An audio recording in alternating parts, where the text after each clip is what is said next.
Hello बच्चों, मैं DG Gupta rankers Educare की तरफ से आप लोगों का सेकंड चैप्टर सॉल्यूशन, जिसको हम लोग विलयन बोलेंगे। आज हम लोग विलयन का फर्स्ट लेक्चर पढ़ेंगे। आज हम लोग बात करेंगे बच्चों विलयन में छोटी छोटी बातें, बहुत ही बेसिक बातें बात करेंगे।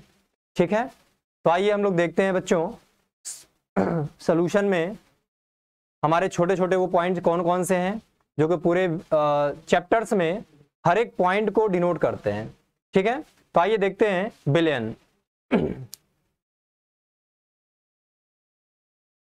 सबसे पहले हम लोग देखेंगे बच्चों विलयन की परिभाषा क्या है। तो जब कभी भी हम लोग विलयन की बात करते हैं तो दिमाग में एक बात आती है, मिश्रण।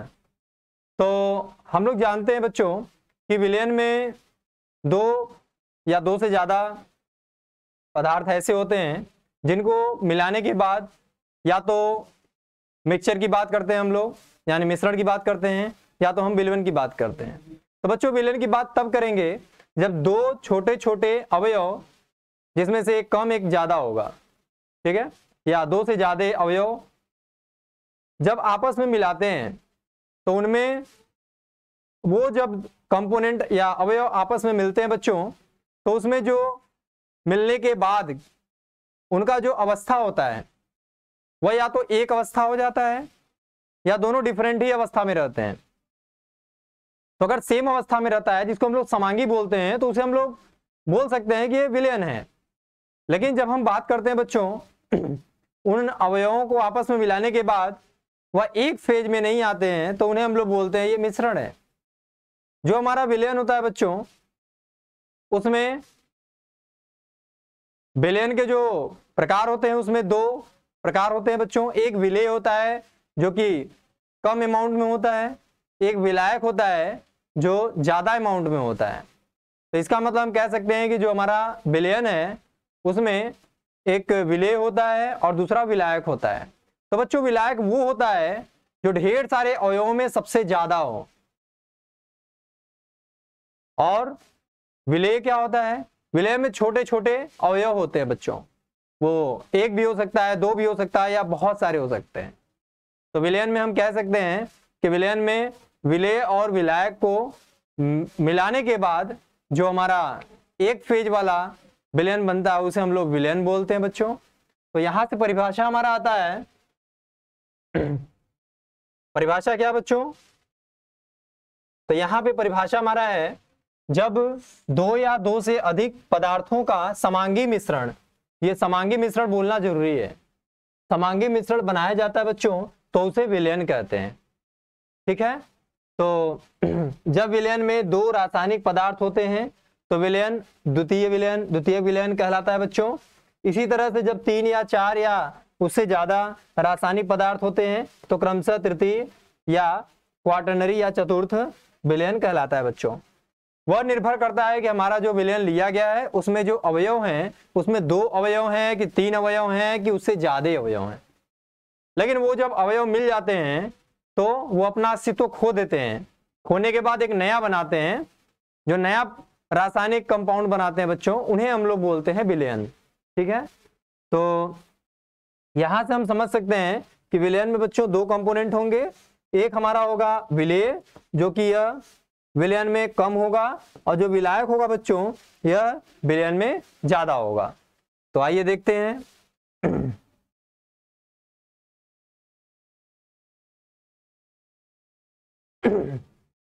यहां पे हम बात करेंगे बच्चों विलेय। तो ये बच्चों विलेय क्या होता है, तो सामान्यतया वह घटक या वह अवयव जो विलयन में कम मात्रा में उपस्थित होता है, विलयन में जो कम अमाउंट में होता है, कम मात्रा में होता है बच्चों, उसे हम लोग बोलते हैं विलेय। ठीक है, दूसरा हमारा है विलायक। विलायक में सामान्यतया वह घटक जो विलयन में अधिक मात्रा में होता है।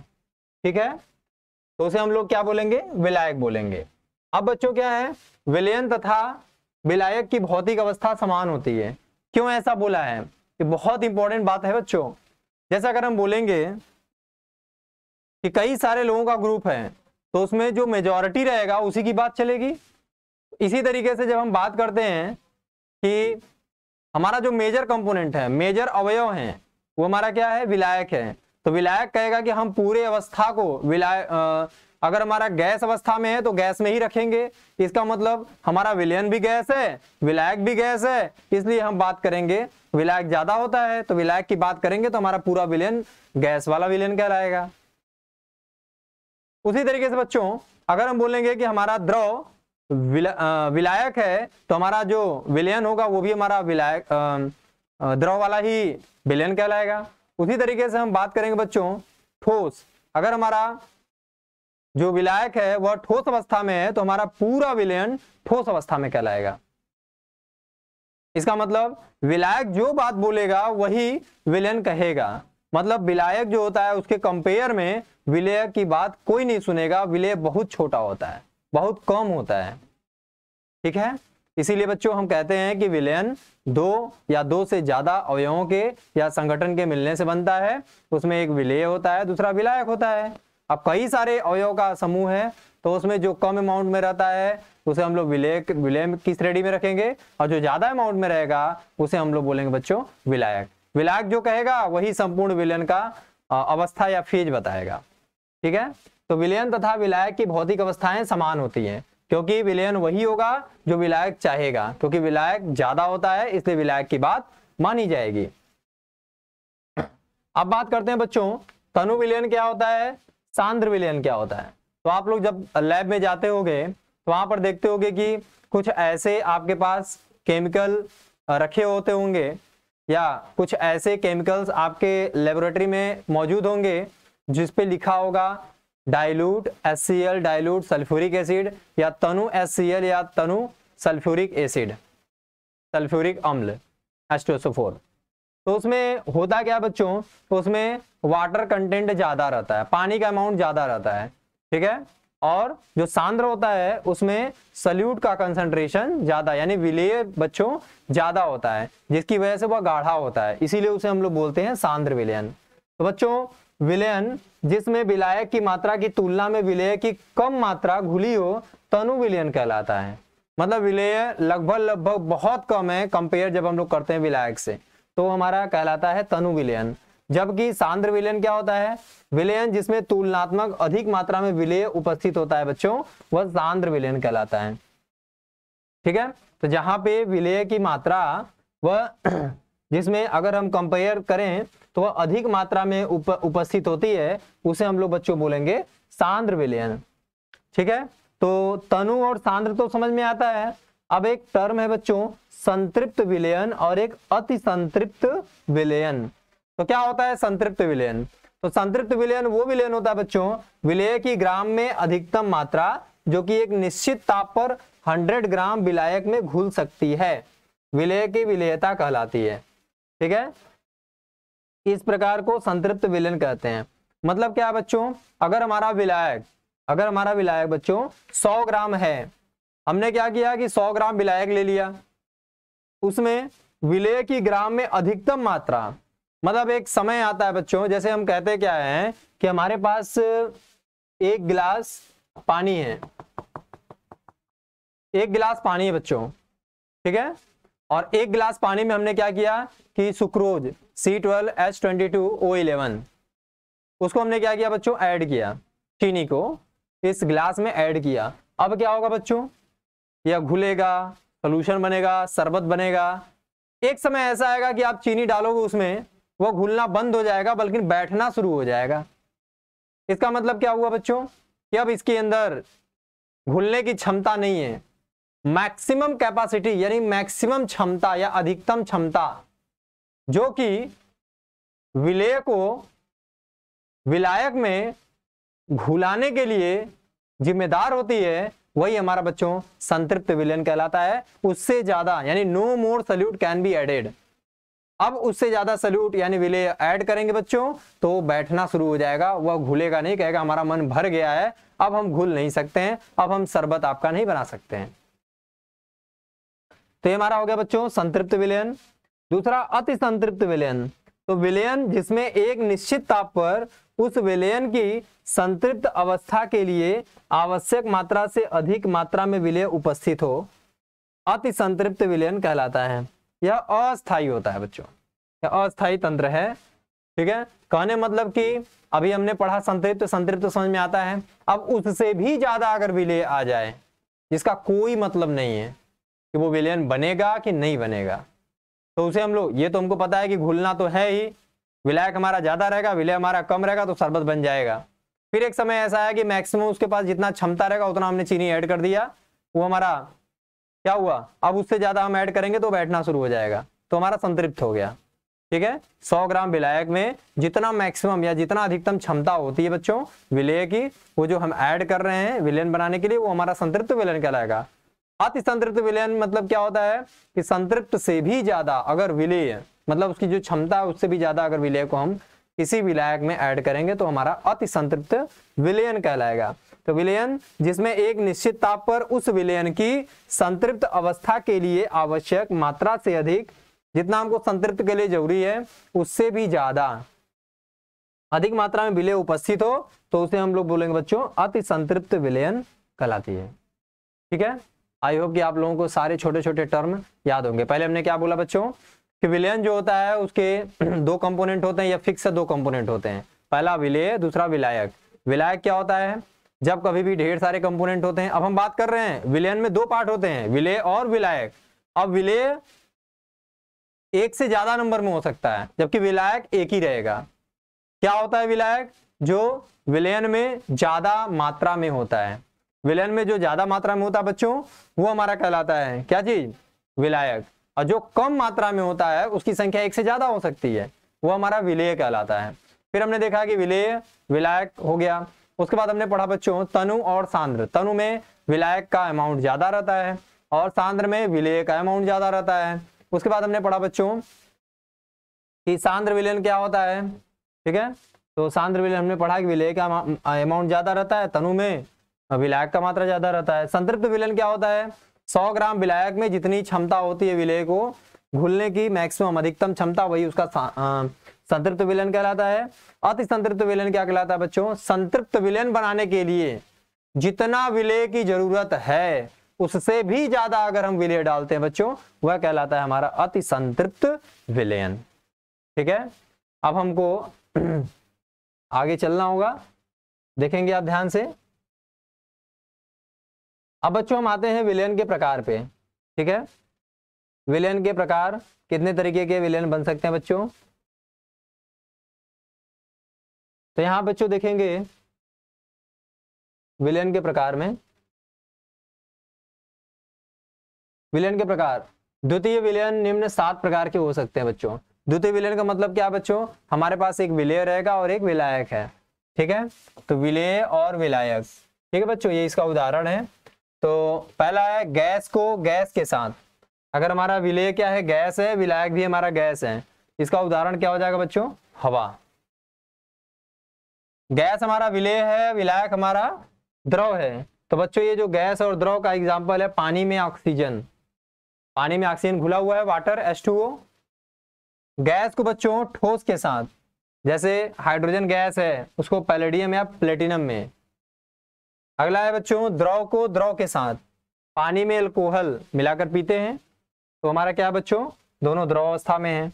द्रव और ठोस, द्रव को हमने किसमें बच्चों, विलायक हमारा ठोस है उसमें ऐड किया, जैसे जिंक अमलगम में मरकरी, मरकरी हमारा क्या है बच्चों, द्रव है। ठीक है, हमने मरकरी को ऐड किया बच्चों किसमें, जिंक अमलगम में। ठीक है, उसके बाद हमारा बच्चों क्या है, विलेय क्या है ठोस और विलायक क्या है द्रव। पानी में शक्कर, हमारा चीनी क्या है बच्चों, चीनी हमारा क्या है, सुक्रोज हमारा क्या है, हमारा क्या है ठोस है, उसको हमने द्रव में ऐड किया बच्चों, तो हमारा एग्जाम्पल हो गया, उदाहरण हो गया पानी में शक्कर। ठोस हमारा क्या है, विलेय है और विलायक हमारा बच्चों ठोस है। तो ठोस ठोस का एग्जाम्पल मिश्र धातुएं, मिश्र धातुएं एलॉयज हो गए बच्चों, जैसे कॉपर हो गया, टीन हो गया और जिंक हो गया, इन सबका जो मिश्रण जैसे क्वाइंस वगैरह हम लोग बनाते हैं, ये सारे एग्जाम्पल्स बच्चों इनके हो गए। ठीक है, मिश्र धातुएं। तो इस तरीके से हम लोग बच्चों 7 तरीके के ये हम लोग विलयन देख सकते हैं। ठीक है, 2 कौन से नहीं देख सकते हैं तो उसको जरा हम लोग देखें बच्चों।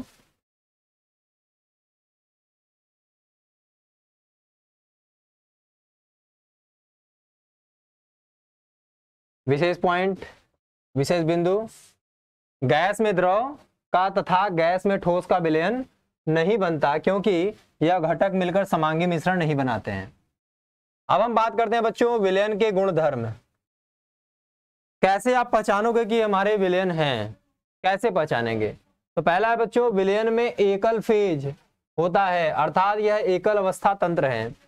मतलब क्या होता है, अगर हम विलेय और विलायक को मिला देते हैं तो दोनों अपना अपना जो फेज है, जैसे सॉलिड है एक लिक्विड है, तो ये दोनों अपना अस्तित्व खत्म कर दें और जो विलायक का है उसी की बात मानेंगे, क्योंकि विलायक ज्यादा होता है।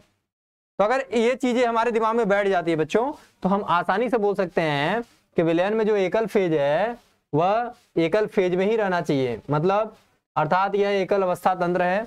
मतलब कि अगर हम विलेय और विलायक को ऐड करते हैं तो जो विलायक कहेगा वही विलेय को मानना पड़ेगा। विलयन पूर्ण रूप से एक समान होता है। ऐसा नहीं है कि एक गिलास में अगर चीनी का टुकड़ा डाले बच्चों तो थोड़ी दूर तक मिठास रहेगा, फिर पूरे सॉल्यूशन पूरे वाटर में वो मिठास नहीं रहेगा। ऐसा नहीं होना चाहिए। एक बाल्टी में अगर हम 100 ग्राम चीनी डालते हैं तो जहां पे डालेंगे वहां मीठा रहेगा और बाकी दूरी बाकी जो रहेगा, बाकी प्लेस रहेगा, जगह रहेगा, वहां पे मीठा नहीं रहेगा। ऐसा नहीं है। वह जब भी बनाएगा तो कंप्लीट सोल्यूशन बनाएगा, उसी को हम लोग समांगी बोल रहे हैं। तो विलयन पूर्ण रूप से एक समान होता है, इसलिए इसके गुण, घनत्व, अपवर्तनांक, रिफ्रैक्टिव इंडेक्स आदि समान होते हैं बच्चों। अगला क्या है, विलयन में विलेय के कणों का आकार 10⁻⁷ से 10⁻8 सेंटीमीटर होता है। विलयन में जो विलेय का आकार होता है उनकी बात कर रहे हैं। विलयन के घटकों का भौतिकीय तरीकों द्वारा आसानी से पृथक नहीं किया जा सकता है।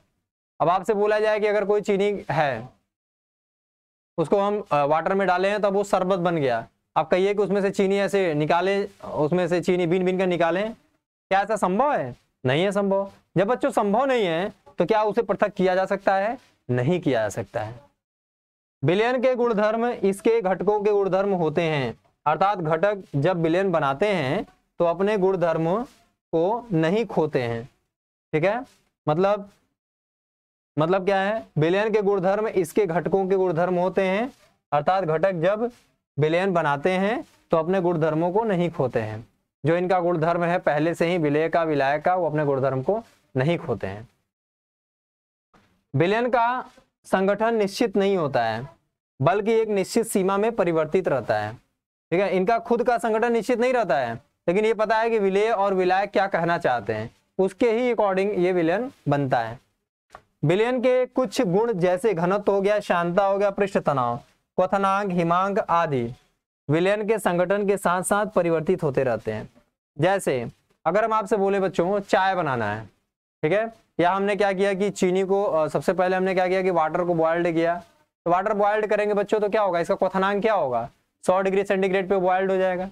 लेकिन आपने क्या किया, नहीं हमको शरबत को बॉइल्ड करना है, आपने बाहर से ले आकर चीनी को डाल दिया, तो जब उसमें 2 कंपोनेंट आ गए बच्चों, ये सोल्यूशन हो गया, तो इसको जब इसका जब क्वथनांक देखेंगे, जब इसको हीट करेंगे बच्चों, गर्म करेंगे, तो अब इसको टेम्परेचर पहले से ज्यादा देना पड़ेगा। ठीक है, तो मतलब सोल्यूशन का टेम्परेचर जो होता है वो हमेशा ज्यादा रहता है। बॉइलिंग पॉइंट की बात कर रहे हैं, क्वथनांक की बात कर रहे हैं। ठीक है, इसलिए विलयन जो होता है वह वेरी करता है, अलग अलग विलयन में इनका क्वथनांक अलग अलग होता है।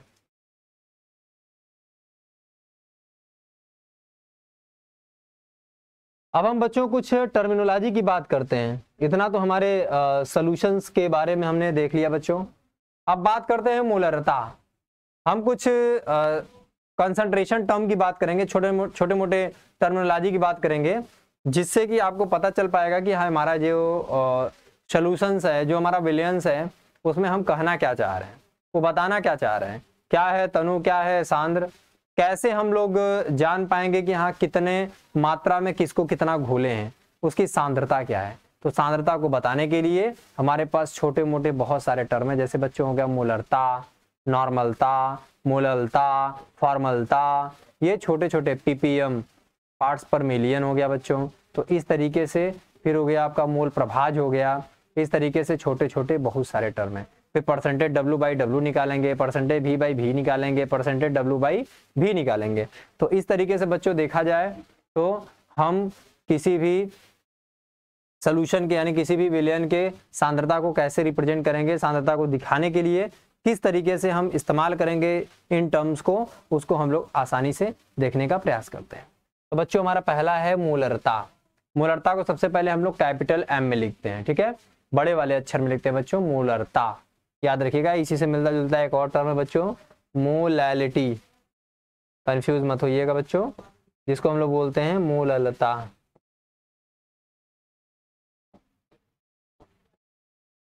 जिसको हम लोग बोलेंगे बच्चों मूललता, ठीक है। मूललता को लिखते हैं बच्चों स्मॉल m से और मूलरता को लिखते हैं बच्चों कैपिटल M से। कंफ्यूज मत होइएगा, क्या है इसमें डिफरेंस वो जरा हम लोग देखें। तो बच्चों मूलरता की बात करेंगे तो 1 लीटर विलयन में उपस्थित विलय के मोलों की संख्या इसकी मूलरता कहलाती है। जैसे अगर हम बोले बच्चों की यम क्या होता है, तो आप बोलोगे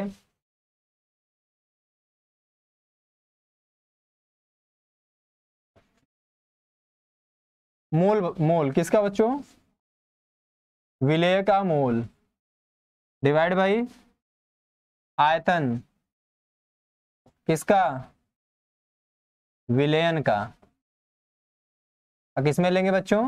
लीटर में, ठीक है। तो हमारा जो सूत्र बना, ये हमारा बना मोलरता यानी capital M is equal to विलय का मोल डिवाइड बाई विलयन का आयतन, ठीक है, किसमें? लीटर में। अगर बाय द वे मिलीलीटर में दिया रहेगा तो बच्चों आप इसको 1000 से डिवाइड करोगे, 1000 ऊपर जाएगा तो 1000 से मल्टीप्लाई हो जाएगा, ठीक है। देखते हैं हम लोग, यहाँ बच्चों लिखा हुआ है मूलरता। मूलरता इज इक्वल टू विलय के मोलों की संख्या और विलयन का आयतन लीटर में, जिसको हम लोग बोल सकते हैं बच्चों N/V। अब बच्चों मोल कैसे निकलता है? मोल आप सबने क्लास 11th में पढ़ा होगा बच्चों, कैसे निकालते हैं मोल को? निकालने के लिए हम लोगों को चाहिए भार, उसका भार कितना है, वजन कितना है, वेट बाई अणु भार, ठीक है। तो यहाँ पे बच्चों लिख सकते हैं वेट बाई मोलर मास।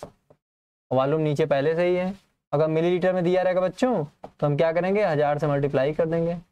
ये तो हमारा हो गया बच्चों मोल और डिवाइड बाई वॉल्यूम इंटू 1000 अगर मिलीलीटर में दिया रहेगा तो, ठीक है। मूलरता इज इक्वल टू विलय के मोलों की संख्या इंटू 1000, विलयन का आयतन मिलीलीटर में। देखो यहाँ लिखा हुआ है मिलीलीटर में बच्चों। जब मिलीलीटर में दिया रहेगा तो हमेशा हम याद रखेंगे बच्चों कि हमको हमेशा ध्यान रखना है कि हमारा जो भी वैल्यू जो भी दिया हुआ है वह एक इकाई में दिया हुआ है कि नहीं, एक यूनिट में दिया हुआ है कि नहीं, इसको हमें ध्यान देना होगा, ठीक है। तो बच्चों यहाँ पे क्या है, विलय के मोलों की संख्या डिवाइड बाय विलयन का आयतन मिलीलीटर में इंटू 1000। उसके बाद क्या है बच्चों, विलय का ग्राम में भार, ठीक है। अभी मैंने बताया ना वेट, वेट किस में रहता है बच्चों? ग्राम में, ठीक है। भार डिवाइड बाई अणु भार गुणे विलयन का आयतन मिलीलीटर में 1000 से मल्टीप्लाई कर देंगे, वही जो मैंने बताया वहां पे। उसके बाद बच्चों क्या है कि विलयन की सामर्थ्य ग्राम पर लीटर डिवाइड बाई विलय का अणु भार। विलयन की सामर्थ्य ग्राम पर लीटर में डिवाइड बाई विलय का अणु भार। बच्चों जो विलयन का सामर्थ्य लिखा है उसे ग्राम पर लीटर बोल रहे हैं हम, और ग्राम पर लीटर यही है, ग्राम और लीटर। इनको अगर बोलें कि विलयन की सामर्थ्यता है, क्या बोलो? विलयन की सामर्थ्यता। बच्चों विलयन की सामर्थ्यता है ये, विलयन की सामर्थ्यता। और नीचे बचा अणु भार, लीटर रहेगा तो 1000 से मल्टीप्लाई नहीं करना पड़ेगा। ये सब के सब एक है फार्मूले हैं, बस इनको एक यूनिट में रखने के लिए इनको अलग अलग छोटे छोटे पार्ट में डिवाइड किया गया है, यूनिट का ध्यान रखा गया है, ठीक है। अगला है बच्चों, अगर हमको मूलरता निकालना है तो उसका एक और फार्मूला है बच्चों, नॉर्मलता गुणे विलय का तुल्यांकी भार डिवाइड बाई विलय का अणु भार। ऐसे भी हम निकाल सकते हैं बच्चों, बट आपको पता होना चाहिए कि नॉर्मलता क्या है और विलय का तुल्यांकी भार क्या होगा। तो विलय का बच्चों तुल्यांकी भार जब निकालेंगे तो सबसे पहले हमको पता होना चाहिए कि हमारा इसका ग्राम इक्विवेलेंट वेट कितना है। क्या होता है ग्राम इक्विवेलेंट वेट? जब हम लोग नॉर्मलता पढ़ेंगे वहां पे आएगा कि तुल्यांकी भार क्या होता है, ठीक है। तो मूलरता आई थिंक आप लोग को समझ में आ गया होगा बच्चों। ये सारे टर्मिनोलॉजी एक तरीके के हैं। यूनिट का ध्यान रखना है, लीटर रहेगा तो नीचे लीटर लिखेंगे, 1000 से मल्टीप्लाई नहीं करेंगे। और अगर लीटर नहीं रहेगा बच्चों, मिलीलीटर रहेगा, तो आयतन अगर मिलीलीटर में दिया रहेगा तो हम 1000 से मल्टीप्लाई करेंगे।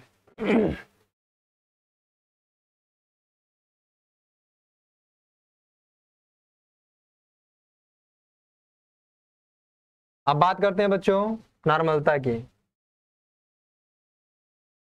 नॉर्मलता की बात करते हैं तो किसी विलयन के 1 लीटर में घुले हुए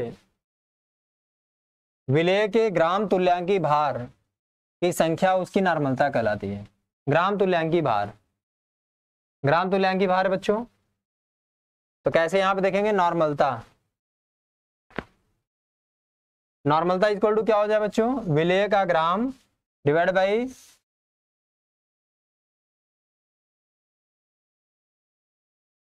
यहां पे क्या है बच्चों, विलेय ग्राम में डिवाइड बाई विलयन का मात्रा लीटर में इंटू भार। मतलब ये ग्राम और डिवाइड बाई बच्चों किसमें है, ग्राम डिवाइड बाई क्या है भार। ठीक है, जब ये कौन सा वाला भार है बच्चों, तुल्यांकी भार। ठीक है, तो विलेय का ग्राम डिवाइड बाई बच्चों यहाँ पे क्या करेंगे, विलयन मात्रा लीटर में इंटू भार। अब देखो जैसे अगर हम बोले बच्चों की नॉर्मलिटी क्या होता है, तो आप बात बोलोगे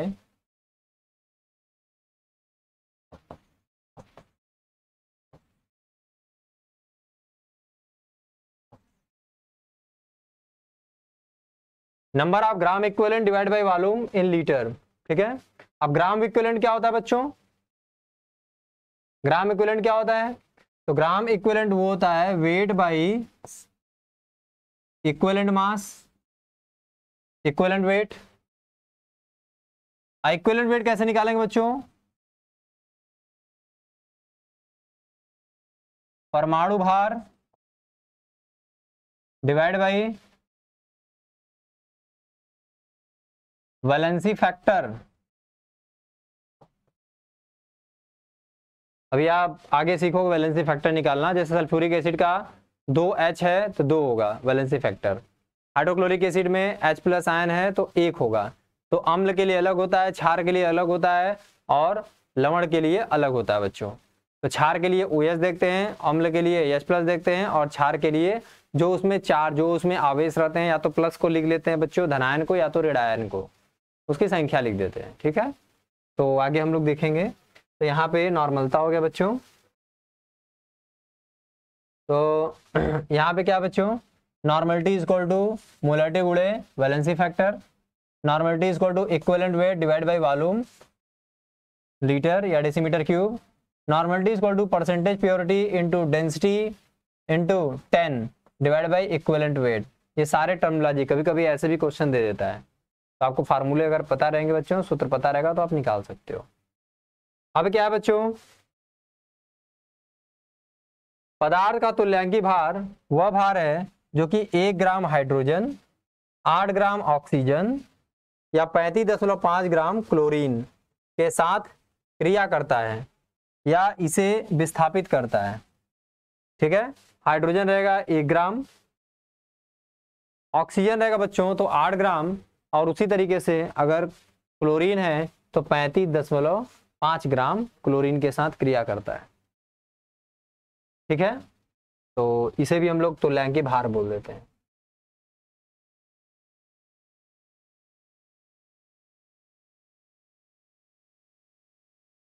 अब बात करते हैं बच्चों हम लोग मोललता की। मैंने बताया था मोललता को स्मॉल m से रिप्रेजेंट करते हैं। 1000 ग्राम विलायक, बच्चों इस बार विलायक है, इसके पहले आया था विलयन।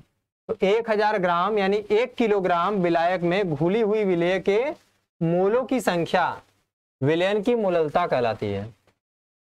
1000 ग्राम विलायक में मतलब 1 किलोग्राम आपके पास विलायक है, उसमें आपने विलेय का जितना मात्रा ऐड किया वही उसका कहलाएगा बच्चों मोललता। 1000 ग्राम विलायक में घुली हुई विलेय के मोलों की संख्या विलयन की मोललता कहलाती है। मोललता का सूत्र क्या होगा बच्चों?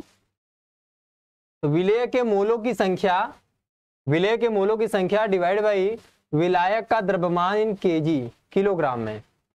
विलायक का है, इसके पहले जितना भी आपने पढ़ा होगा सब में विलयन की बात कर रहे थे। मोलरिटी स्मॉल m से रिप्रेजेंट करते हैं, equal to N solute divide by weight of solvent in kilogram KG.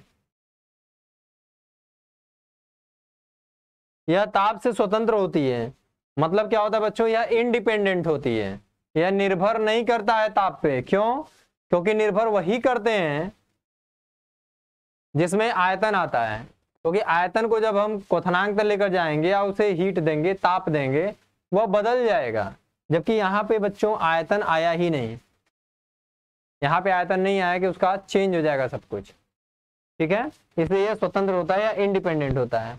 मोललता को मोललता यम से सूचित किया जाता है। और दूसरी बात की जो मोललता होता है बच्चों, वह मोलरिटी से ज्यादा हद तक, मोललता और मोलरता यानी स्मॉल एम और कैपिटल एम में अगर आपसे कोई पूछेगा कि किसका इंपॉर्टेंस ज्यादा है, तो आप बोलेंगे मोललता का, क्योंकि मोलरता दर पर दर चेंज होता जाएगा, क्योंकि उसके पास आयतन पाया जाएगा। हम तो कहते हैं कि जितने भी कंपोनेंट हैं, जितने भी कंपाउंड्स आपके बने हुए हैं, जिनमें भी वॉल्यूम या आयतन आता है बच्चों, उनको हीट करने पर, टेम्परेचर देने पर वो बदल जाते हैं। लेकिन जहां पे भी आयतन का टर्म नहीं आएगा वहां पे वह श्रेष्ठ माने जाते हैं। तो मोललता बाकी लोगों के कंपेयर में ज्यादा श्रेष्ठ मानी जाती है।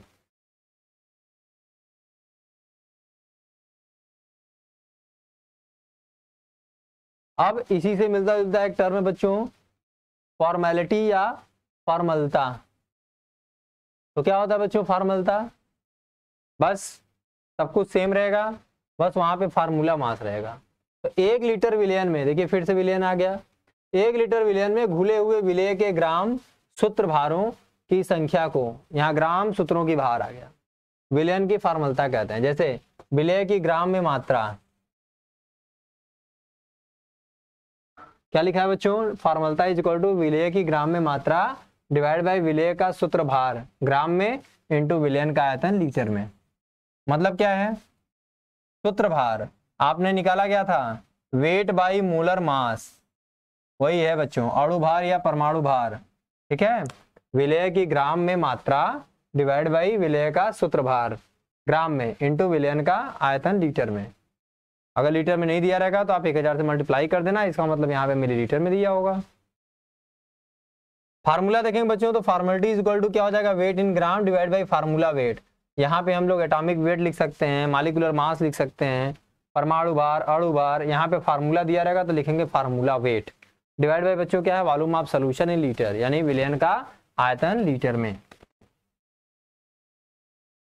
यदि सूत्र भार अणु भार के होता है तो विलयन की फॉर्मलता के बराबर होता है।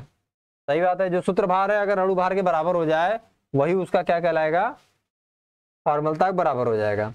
तो तापमान पर निर्भर करती है। क्यों करती है बच्चों? कौन बताएगा? क्योंकि क्या है? यह वॉल्यूम पे निर्भर है, ठीक है। यह वॉल्यूम पर निर्भर करती है, इसीलिए ये क्या है? तापमान पर निर्भर करती है बच्चों।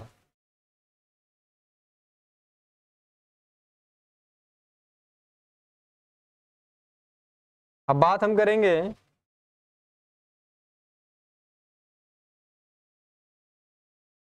सांद्रता अथवा विलयन की सामर्थ्यता, इसको हम लोग बोल रहे हैं एस, सॉल्युबिलिटी। तो 1 लीटर विलयन में उपस्थित विलेय के ग्राम में संख्या विलयन की सांद्रता अथवा विलयन की सामर्थ्य कहलाती है, ठीक है। विलयन की सामर्थ्य को ग्राम प्रति लीटर में व्यक्त करते हैं। इसी तरीके से बच्चों आगे आप लोग पढ़ोगे तो उसमें आपको विलेयता का एक टर्म आएगा, ठीक है, कि किसी विलेय के अंदर कितनी क्षमता है कि वह विलायक के अंदर घुल जाए, ठीक है। तो ये सांद्रता अथवा विलयन की सामर्थ्यता कितनी है? तो 1 लीटर विलयन में बच्चों उपस्थित विलेय की ग्राम में संख्या या विलयन की सांद्रता अथवा विलयन की सामर्थ्यता कहलाती है। विलयन की सामर्थ्य को ग्राम प्रति लीटर में व्यक्त करते हैं। ग्राम प्रति लीटर में सामर्थ्य क्या होगा बच्चों, तो S इज इक्वल टू विलेय का ग्राम में भार डिवाइड बाय विलेयन का मिलीलीटर में आयतन इंटू 1000। मतलब क्या हो गया बच्चों, सामर्थ्यता की बात कर रहे हैं तो विलेय का ग्राम में भार, जो भी ग्राम दिया रहेगा बच्चों भार का भार डिवाइड बाय विलेयन का, मतलब एक तरीके से अगर देख लिया जाए तो यहाँ पे परसेंटेज W/V की बात कर रहे हैं, ठीक है। तो विलेय का ग्राम में भार डिवाइड बाई विलेयन का मिलीलीटर में आयतन। अब मिलीलीटर लग गया तो 1000 से मल्टीप्लाई करना ही पड़ेगा।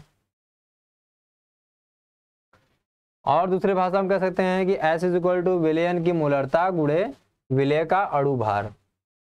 अगला क्या है, solubility, sorry S is equal to, S क्या हम बोल रहे हैं बच्चों, सांद्रता या विलेयन की सामर्थ्यता। तो विलेयन की नॉर्मलता गुणे विलेय का तुल्यांकी भार। तुल्यांकी भार कैसे निकालेंगे बच्चों, बता चुके हैं। अगर आपको पता है कि हमारा जो विलेय है उसका मात्रा कितना है, उसका वेट कितना, उसका भार कितना है, उसको डिवाइड करेंगे उसके अणु भार से, ठीक है, तो उसका हमारा क्या आ जाएगा जो हमको निकालना रहेगा। चाहे तुल्यांकी भार निकालिए, आपको पता होना चाहिए वैलेंसी फैक्टर क्या है, ठीक है।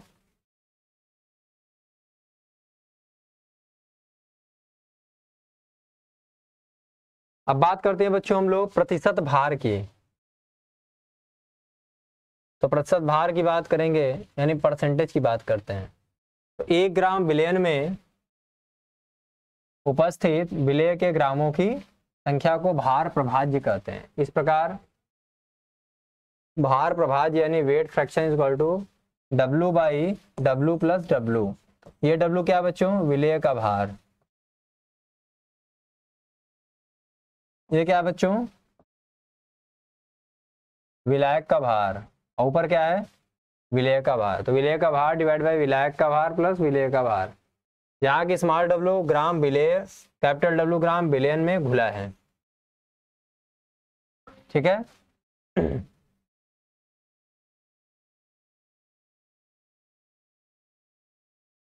1 ग्राम विलेयन में उपस्थित विलेय के ग्राम की संख्या को भार प्रभाज्य कहते हैं।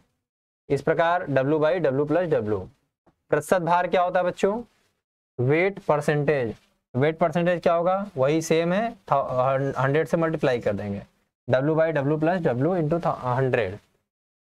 प्रतिशत आयतन क्या होता है बच्चों, यही जो हम लोग वेट ले रहे थे, भार ले रहे थे, वो अब हम आयतन लेंगे बच्चों। यह तरीका 2 द्रवों के विलयन के लिए प्रयोग में लाया जाता है। 1 मिलीलीटर विलयन में उपस्थित विलेय की मिलीलीटर में संख्या को आयतन प्रभाज्य कहते हैं। मतलब आयतन प्रभाज्य क्या हो जाएगा बच्चों, विलेय का आयतन मिलीलीटर में डिवाइड बाय विलेयन का आयतन मिलीलीटर में।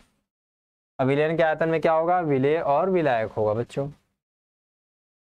आयतन प्रतिशत क्या होगा बच्चों, तो विलेय का आयतन डिवाइड बाय विलेयन का आयतन इंटू 100, ठीक है।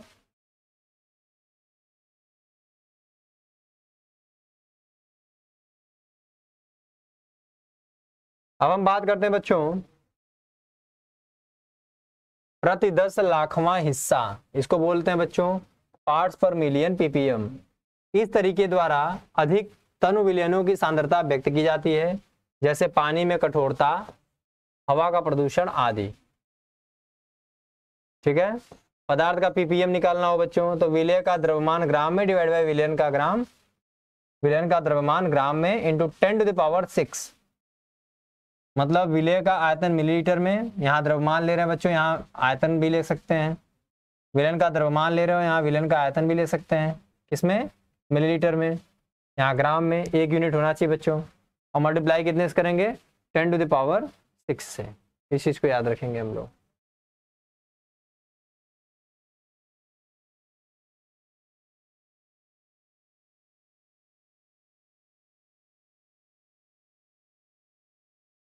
अब देखिए बच्चों मोल प्रभाज, तो बहुत आसान टर्म है, मोल प्रभाज या मोल फ्रैक्शन। जैसे मान लीजिए मोल प्रभाज होता क्या बच्चों, अगर हम बोलें, अगर मैं बोलूं कि जो हमारा मोल प्रभाज है उसमें निकालेंगे कैसे मोल प्रभाज। तो सपोज करिए कि हमारे पास एक कंटेनर है, ठीक है, उसमें बच्चों कंटेनर है, इसमें कई तरीके के मोल्स हैं। पहला है Na, Nb, Nc, Nd, ठीक है बच्चों। Na, Nb, Nc और Nd। अब अगर हम बोले बच्चों को बताइए Na का मोल क्या होगा, A का मोल क्या, मोल फ्रैक्शन क्या होगा या मोल प्रभाज क्या होगा, तो आप Na को ऊपर लिखेंगे डिवाइड बाय जितने भी मोल्स हैं उन सबको नीचे लिखोगे, Na plus Nb plus Nc या Nd जो भी है, ये हमारा मोल प्रभाज हो गया। इसी तरीके से मोल प्रभाज C का भी निकाल सकते हो, B का भी निकाल सकते हो, D का भी निकाल सकते हो। जिनको निकालना रहेगा बच्चों उनको ऊपर लिखेंगे डिवाइड बाय जितने भी बचेंगे कंपोनेंट वो सारे के सारे नीचे आ जाएंगे। तो मोल प्रभाज एक अवयव के मोलों की संख्या एवं विलयन में उपस्थित सभी अवयवों के कुल मोलों की संख्या के अनुपात को उस अवयव का मोल प्रभाज कहते हैं। तो हमारा A का मोल हो गया ऊपर डिवाइड बाय जितना भी विलयन में मोल है उन सबको डिवाइड कर देंगे बच्चों, ये हमारा हो गया मोल प्रभाज। जैसे विलय हमारा यक्षे के मोल प्रभाज को इस तरह दिया जा सकता है, यक्षे इज इक्वल टू, मतलब ये मोल फ्रैक्शन को हम लोग x से रिप्रेजेंट करते हैं बच्चों मोल प्रभाज को। तो A का अगर हमको चाहिए मोल प्रभाज तो A ऊपर रहेगा divide by Na plus Nb plus Nc plus Nd जितना भी रहेंगे। उसी प्रकार से बच्चों विलायक B का मोल प्रभाज निकालना हो तो क्या लिखोगे, XB is equal to Nb ऊपर रहेगा divide by Na plus Nb, ठीक है। जहां की Na विलय A के मोलों की संख्या व Nb विलायक B के मोलों की संख्या है, ठीक है।